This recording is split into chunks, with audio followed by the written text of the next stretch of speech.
Rolls Royce दुनिया भर में अपनी लग्जरी कारों के लिए मशहूर रहा है। इस कंपनी की स्थापना सन 1904 में चार्ल्स और हेनरी रॉयल्स ने की थी। इन दोनों ने एक साथ मिलकर कारों का निर्माण और बिक्री शुरू की, जिसके बाद कंपनी का नाम रोल्स रॉयस पड़ा। सन 1920 में दुनिया के नक्शे पर ब्रिटेन का परचम बुलंद था और साथ ही ब्रिटेन की सबसे मशहूर कार निर्माता कंपनी रोल्स रॉयस का भी खासा रुतबा हुआ करता था। लेकिन एक भारतीय राजा की शान में गुस्ताखी उस वक्त की दुनिया की सबसे बड़ी कार कंपनी को भारी पड़ी, जिसके बदले में इस कंपनी की न केवल किरकिरी हुई बल्कि उन्हें लिखित में माफी भी मांगनी पड़ी। ये वक्त था सन 1920 का, जब इंग्लैंड की सड़कों पर अलवर के महाराजा जयसिंह प्रभाकर घूम रहे थे। बदन पर अंग्रेजी लिबास था और रंगत भारतीय की। ऐसे ही घूमते हुए उनकी नजर रोल्स रॉयस के शोरूम पर पड़ी। उत्सुकतावश वो शोरूम में दाखिल हो गए और वहां पर मौजूद गाड़ियों के फीचर्स और कीमत के बारे में जानने के लिए सेल्समैन से बात करने लगे। साधारण वेशभूषा और एक भारतीय चेहरे को देखकर उस सेल्समैन ने राजा जयसिंह को ऊपर से नीचे तक देखा और उन्हें शोरूम से बाहर निकाल दिया। शायद उस वक्त सेल्समैन के दिमाग पर ब्रिटेनी हुकूमत का नशा रहा होगा, जो एक भारतीय चेहरे के पीछे छिपे महाराज को न पहचान सका।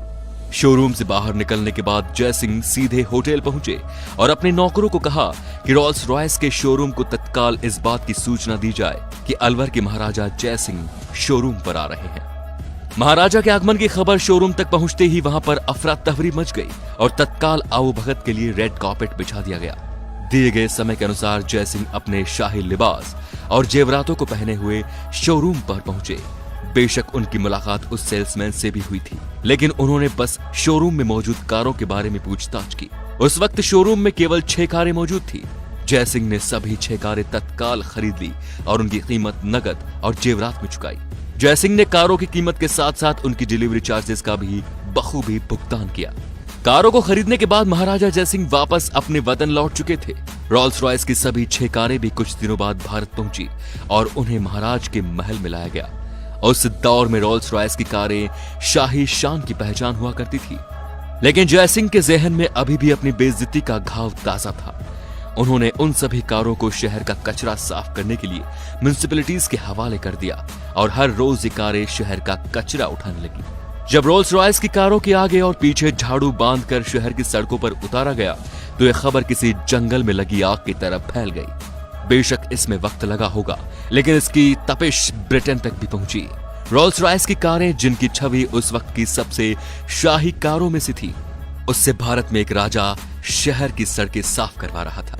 इस खबर से रोल्स रॉयस की छवि भी धूमिल हो गई और बाजार में भी उसे तगड़ा झटका लगा।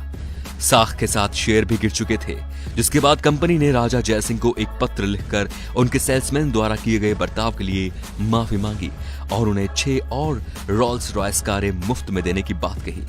राजा जयसिंह ने रोल्स रॉयस के माफीनामे को मान लिया और म्युनिसिपैलिटीज को आदेश दिया कि अब वो कारों से कचरा न उठाएं। इस तरह जयसिंह ने बड़े ही सूझबूझ से ब्रिटेन की सबसे बड़ी कार कंपनी रोल्स रॉयस का गुरूर तोड़ दिया। तो दोस्तों, भारतीय राजाओं के शौक और रुतबे के आगे कोई कुछ नहीं। महाराजा जयसिंह ने अपनी बेइज्जती का बदला कुछ इस प्रकार लिया कि रोल्स रॉयस को घुटनों पर ला खड़ा किया। आज भी यह कहानी सुनकर हर भारतीय का सीना चौड़ा हो जाता है।